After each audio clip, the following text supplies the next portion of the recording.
Hello students. जैसा कि last lecture में मैंने कहा था आपको कि हम सेक्शन सेकंड शुरू करने जा रहे हैं। तो सेक्शन सेकंड में फरे फ्रैक्शंस हैं, इरेशनल नंबर्स हैं और इनसे रिलेटेड कुछ थ्योरम्स हैं, कुछ एग्जांपल्स हैं। सबसे पहले बात करते हैं रैशनल नंबर्स की। रैशनल नंबर जैसा कि आप जानते ही हो कि भाई किस तरह के होते हैं। ए अपॉन बी की फॉर्म के होते हैं और कंडीशन क्या होती है कि B is not equal to zero where A and B are integers. Irrational numbers क्या होते हैं आपको पता ही होगा कि भी जो रैशनल नहीं है वो क्या है, आपके इरेशनल नंबर्स हैं। ठीक है जी। तो उसके बाद जो लोवेस्ट फॉर्म की डेफिनेशन है वो क्या है कि कोई भी रैशनल नंबर लोवेस्ट फॉर्म में कब होगा, जब उनका जीसीडी ए और बी का क्या होगा, वन होगा। फॉर ए सीक्वेंस, अब जो मेन इस चैप्टर में या यूं कहो कि इस सेक्शन में जो मेन पार्ट है वो आपका फरे सीक्वेंस का है। अगर ये सीक्वेंस आपको समझ में आ जाती है तो इसी के आधार पे आगे जितने भी थ्योरम्स या क्वेश्चंस हैं वो हमारे हैं। ठीक है जी। कुछ रिजल्ट्स प्रीवियस चैप्टर्स के यूज़ किए गए हैं तो वो भी हम देखेंगे। शायद आपने नंबर थ्योरी एंड ट्रिग्नोमेट्री जो पेपर था आपका बीएससी वन में, वहाँ भी आपने एक यूलर फंक्शन था वो पढ़ा होगा। तो वो यूलर फंक्शन की भी का भी यहाँ पे जिक्र आएगा आगे। तो चलो हम चलते हैं आगे। देखो फरी सीक्वेंस है क्या। फरी सीक्वेंस में आपने क्या काम करना है, कैसे इसको इस टेबल, पहले तो हम इस टेबल कंस्ट्रक्ट करेंगे। टेबल कैसे कंस्ट्रक्ट करेंगे, दो नंबर हम चूज करेंगे 0 और 1, उनको 1 से डिवाइड कर दिया हमने। ठीक है जी। और पहली जो रो है उस रो में हमने उन दोनों नंबर्स को लिख लिया। ठीक है जी, किनारों पे लिख लिया, एंड्स पे, दोनों एंड्स पे हमने उनको लिख लिया 0/1 एंड 1/1। ओके। उसके बाद जो 0/1 और 1/1 है, हेलो, हाँ जी, उसके बाद जो 0/1 और 1/1 है, इन दोनों के बीच में हमें एक नंबर इंसर्ट करना है। कैसे इंसर्ट करेंगे नंबर को, a plus A dash upon B plus B dash, इस तरह से। मतलब ये आपका a अपॉन ए डैश है, 0/1 तो आपका a अपॉन ए डैश है, 1/1 आपका क्या है, b अपॉन ए डैश अपॉन बी डैश है। तो उन दोनों के बीच में हमें नंबर इंसर्ट करना है। ये नंबर किस तरह से करना है, a plus A dash upon B plus B dash, यानी कि 0+1, 0 में 1 को ऐड करेंगे तो 1 आएगा, 1 में 1 को ऐड करेंगे तो क्या आएगा, 2 आएगा। ओके। उसके बाद जो थर्ड हमारा रो है उसमें हम कैसे इंसर्ट करेंगे। हाँ, एक बात इसमें आप जरूर ध्यान रखें, जब भी हम इंसर्ट करेंगे नंबर्स को बीच में तो उसमें एक कंडीशन ये है, वो कंडीशन क्या है कि जो आपका b प्लस बी डैश है वो लेस देन इक्वल टू क्या होना चाहिए, n होना चाहिए, less than equal to n। n मतलब क्या है, रोज, nth रोज, आपका first row, second row, third row. जैसे ये सेकंड रो है आपकी, सेकंड रो में n क्या है आपका 2 है, तो हमने यहाँ पे जो a plus A dash upon B plus B dash किया, जो b प्लस बी डैश था 1+1 था, वो कितना था आपका 2 था ना, 1+1 आपका 2 है। तो 1+1 2 है, वो आपका 2 से ग्रेटर नहीं होना चाहिए, उसके बराबर हो सकता है, उससे कम हो सकता है, ये कंडीशन है, इसको ध्यान में रख करके। अगर, क्योंकि यहीं पे हम देखें ये 2 आपका इक्वल आ गया n के, तो अगर हम इन दोनों के बीच में एक नंबर और इंसर्ट करें, जैसे कि 0+1 अपॉन 1+2 अगर करें, तो आप पाओगे कि जो डिनोमिनेटर है वो 3 है और 3 आपका 2 से ग्रेटर है, इसलिए हम ये नंबर इन दोनों के बीच में इंसर्ट नहीं कर सकते। ये कंडीशन है जो आपको ध्यान में रखनी है।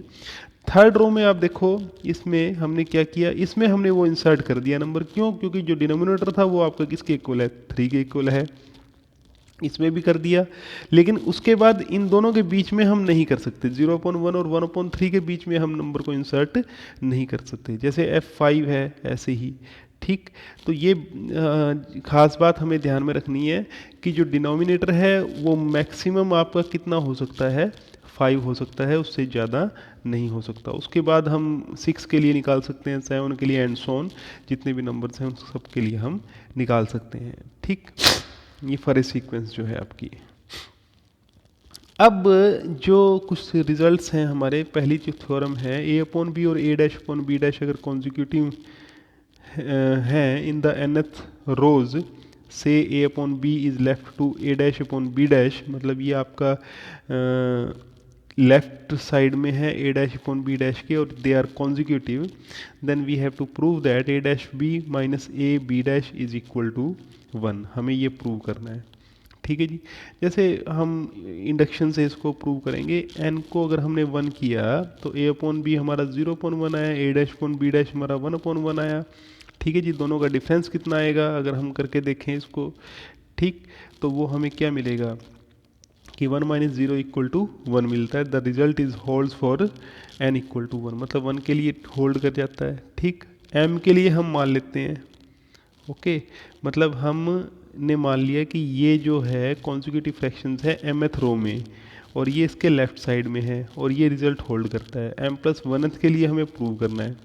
ठीक, अब m+1th जो रो होगी उस रो में कुछ पॉसिबिलिटीज़ हो सकती हैं। वो क्या क्या, या तो ये दोनों के दोनों आपके कॉन्जिक्यूटिव होंगे, A/B और A'/B'।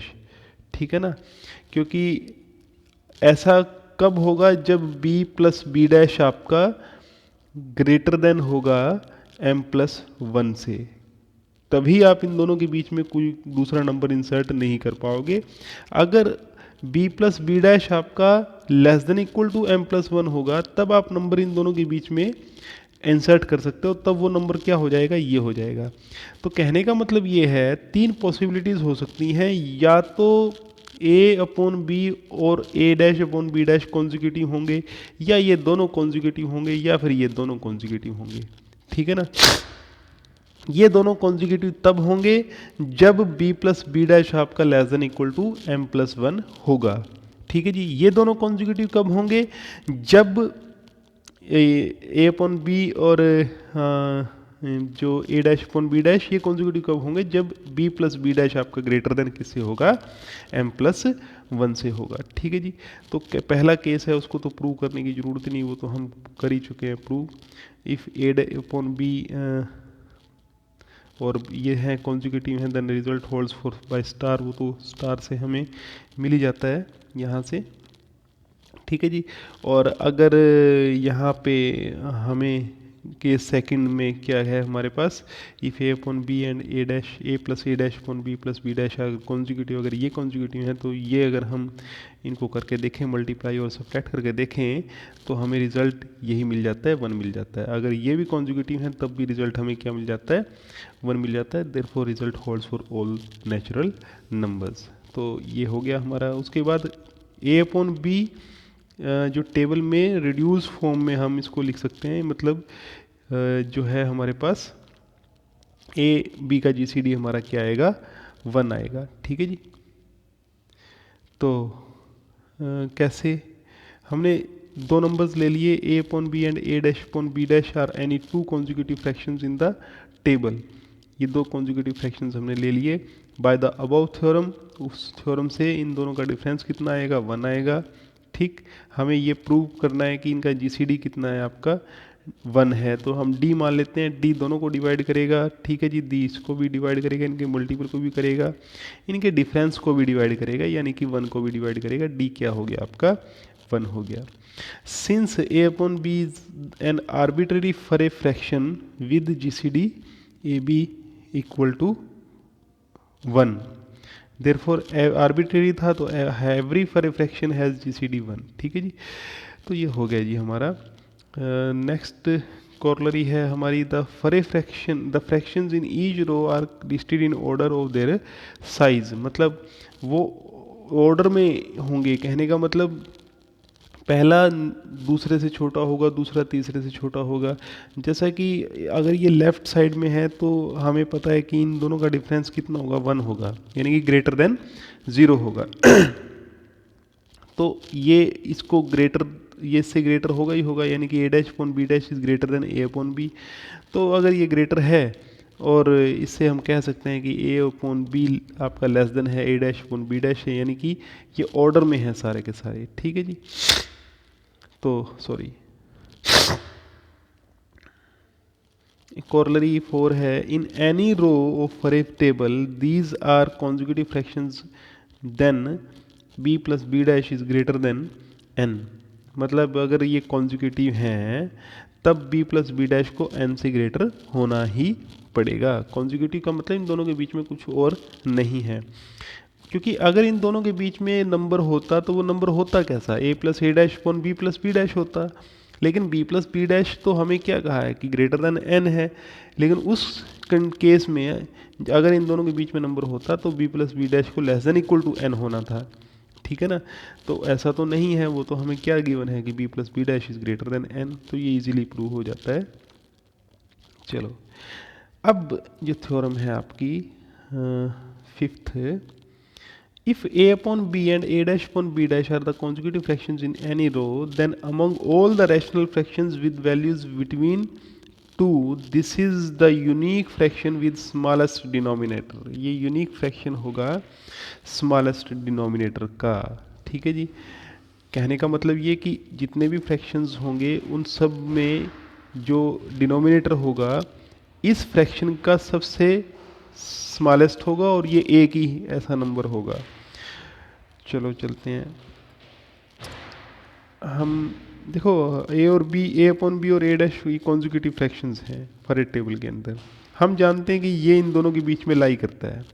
ठीक, अब ये लाई करता है लेकिन ये इनके बीच में एग्जिस्ट नहीं करता। ये भी खास बात आप समझ लें, कभी आपके मन में ये हो कि भाई ये कॉन्जुगेटिव है और ये कैसे दिखा दिया। देखो, लाई करना और बात है और एग्जिस्ट करना और बात है।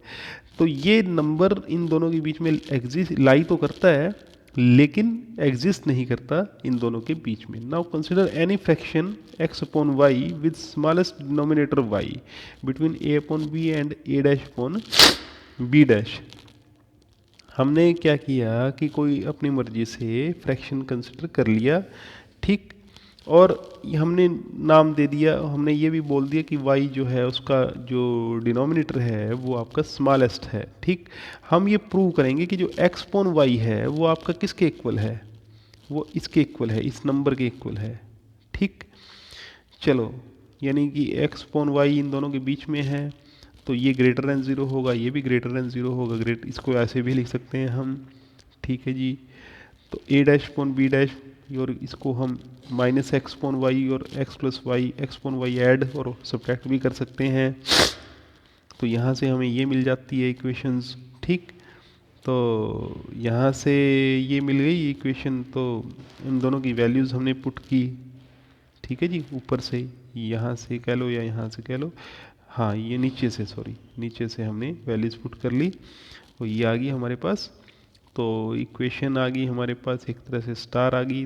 तो ऊपर नीचे से डिनोमिनेटर देखा जाए तो ये किसके इक्वल है, 1 के इक्वल है, क्योंकि दे आर कॉन्जिक्यूटिव, तो 1 तो होना ही था इनका।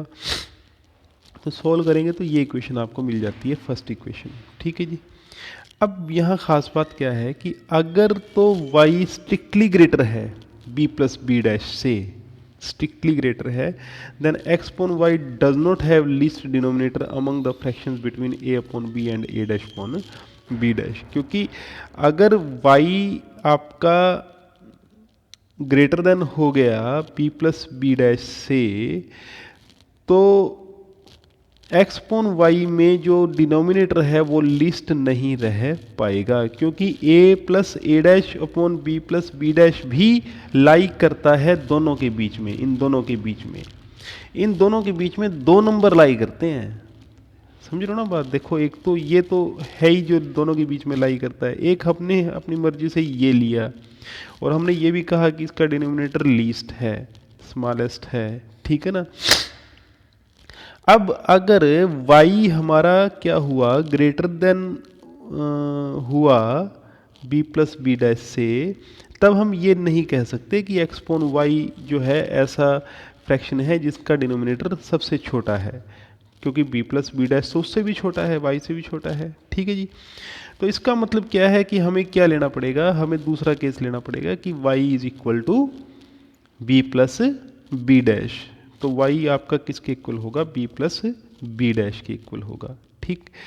तो दो ही पॉसिबिलिटी है ना हमारे पास, ये कि भी लेस देन इक्वल टू है या फिर इक्वल टू है, लेस देन है या इक्वल टू है। तो लेस देन ये तो मतलब हो नहीं सकता केस, तो यही केस होगा। चलो, if y is equal to b plus B dash, तो उस केस में क्या होगा, हम पीछे की तरफ चलें अगर, जैसे ये है इससे हम बैक साइड में, जैसे ये लेस देन इक्वल टू अगर होता तो यहाँ भी इक्वल टू होता, यहाँ भी इक्वल टू होता। ठीक है ना।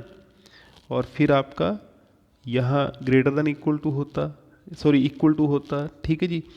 तो एक तरह से ये आप कह सकते हो, मतलब आपको यहाँ से ये स्टार से आपको क्या मिल जाता है, देखा जाए इक्वालिटी मिल जाती है इनके बीच में। लेकिन ऐसा संभव तभी है जब जब हमारे ये दोनों के दोनों इक्वल टू वन हो, स्ट्रिक्टली ग्रेटर देन वन ना हो, इक्वल टू वन हो। तो यही काम हमने किया कि भाई ऐसा इक्वल टू तब होंगे जब ये इक्वल टू वन होंगे, यानी कि दोनों बराबर होंगे। ठीक। तो यहाँ से इनको सॉल्व किया तो हमें ये मिल जाता है, सिंप्लीफाई किया एक्सपोन वाई की वैल्यू हमें a plus A dash upon B plus B dash मिल जाती है। तो यही हमें प्रूव करना था, a plus A dash upon B plus B dash. और यूनिकनेस यहाँ से आ गई ना इसकी, क्योंकि एक्सपोन वाई तो हमने कोई भी अपनी मर्जी से ले लिया। ठीक है जी, जिसका डिनोमिनेटर लीस्ट है, और वही हमने किसके इक्वल दिखा दिया, इसके इक्वल दिखा दिया। तो इसका मतलब क्या है कि हमारा काम हो गया कि यूनिक है ये और डिनोमिनेटर लीस्ट है इसका। चलो जी, अब नेक्स्ट थ्योरम है, इफ, हाँ जी, if x lies between 0 and y, दोनों का जीसीडी 1 है, then the fraction x upon y appears in the yth and all later रोज।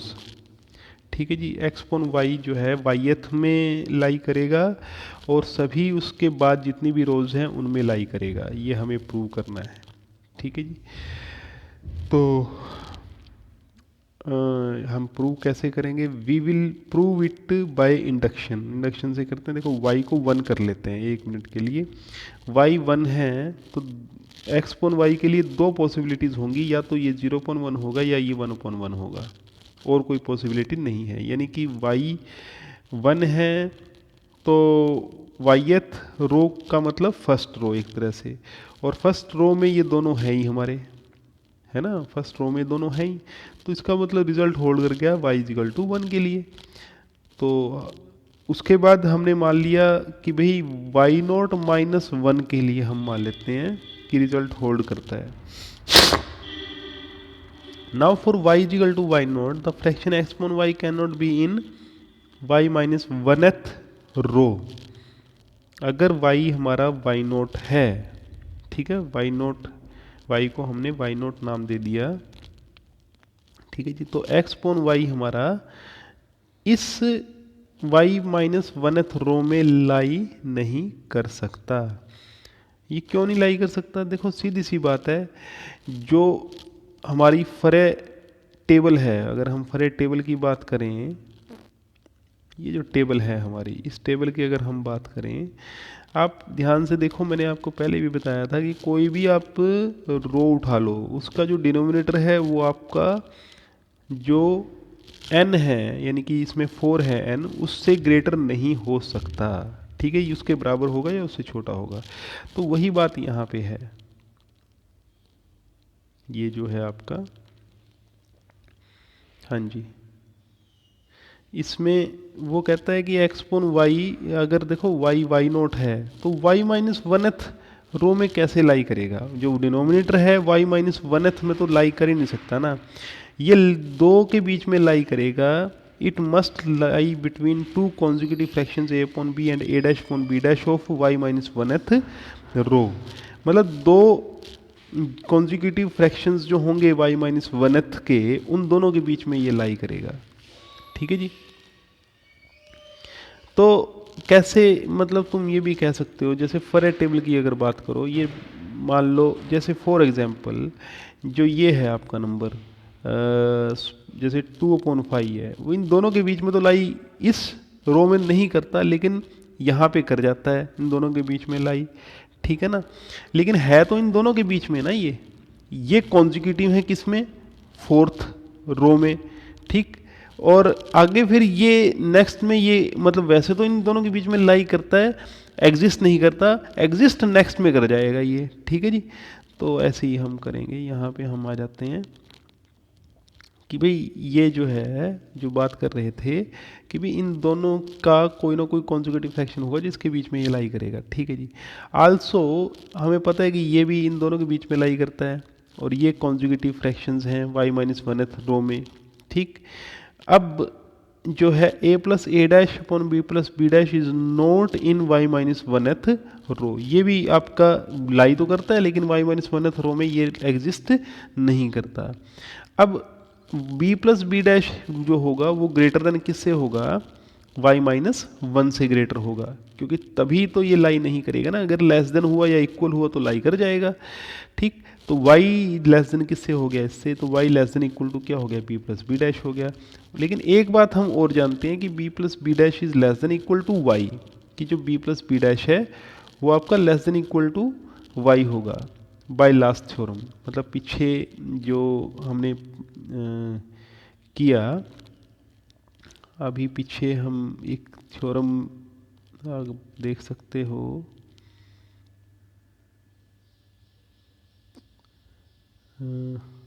एक रिज़ल्ट हमने किया था यहाँ पे, ये जो रिज़ल्ट है ना कि भाई a अपॉन बी और a dash upon B dash, these are consecutive fractions, b plus B dash is greater than n।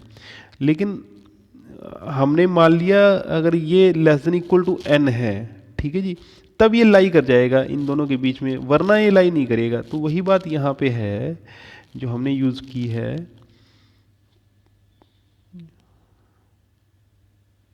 हाँ जी, ये ऊपर है आपका,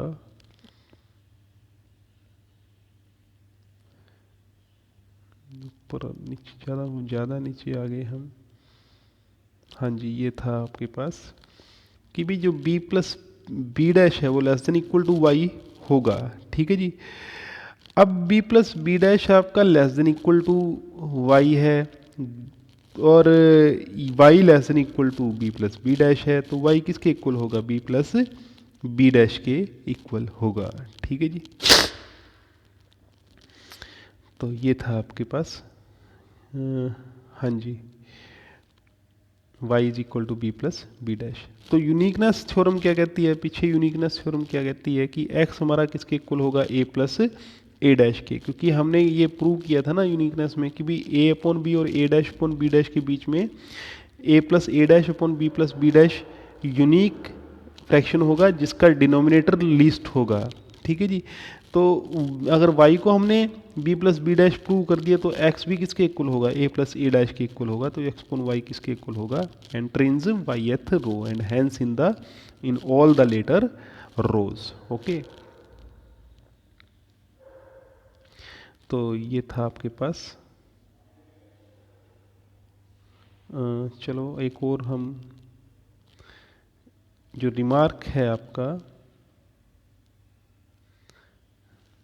the nth row consists of all the reduced rational fractions a upon b such that 0 less than equal to a upon b less than equal to 1 and b lies between 0 and n. Also fractions are listed in order of their size। मतलब ये तो एक तरह से बताया है फरेट table के बारे में कि जो nth रो होगी उस रो में जो a अपॉन बी है 0 और 1 के बीच में लाई करेगा, डिनोमिनेटर आपका 0 और n के बीच में होगा, और वो listed in order of their size, मतलब वो एक तरह से सीक्वेंस में होगी, इंक्रीजिंग ऑर्डर में होंगे सारे के सारे नंबर्स। ठीक है जी, डेफिनेशन जो है फरेट टेबल। for a sequence की the sequence of all the reduced fractions with denominator not exceeding n listed in order of their size is called the Fourier sequence of order and ये definition है एक तरह से, ठीक है जी। तो विद डिनोमिनेटर मतलब जैसे जैसे रिड्यूस्ड होते चले जाएंगे ना फ्रैक्शंस आपके, डिनोमिनेटर आपका जैसे जैसे बढ़ता चले जाएगा, तो नॉट एक्सीडिंग, लेकिन वो n से ज़्यादा नहीं होना चाहिए, बस ये है। और ये एक डेफिनेशन है आपकी, इसको हम एक्सटेंड भी कर सकते हैं। जैसे हमारा जो n सेकंड ऑर्डर का जो फरे टेबल की अगर हम बात करें तो वो क्या है आपकी सेकंड ऑर्डर की फरे टेबल। तो सेकंड ऑर्डर की जो फरे टेबल है उसमें हम देखो क्या लेकर के चलते हैं, जो हमारे पास है, एक मिनट, हाँ जी, हम बात करें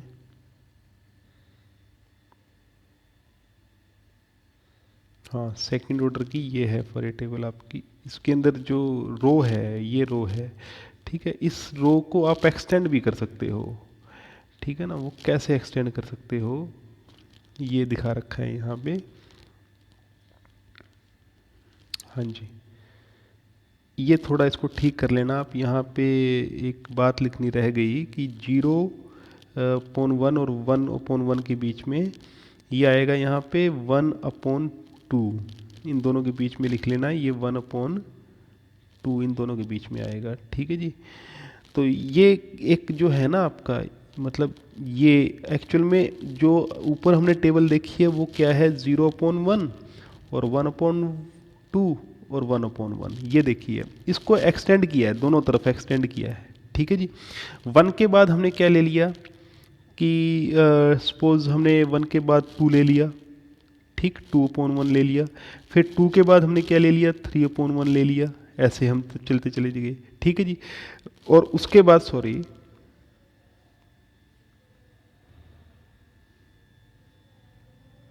हाँ उसके बाद, और इस तरफ भी हम अगर देखें 0/1 के बाद हमने क्या किया कि -1 ले लिया, और इन, ठीक है जी, -1 के बाद हमने -2 ले लिया और -3 ले लिया।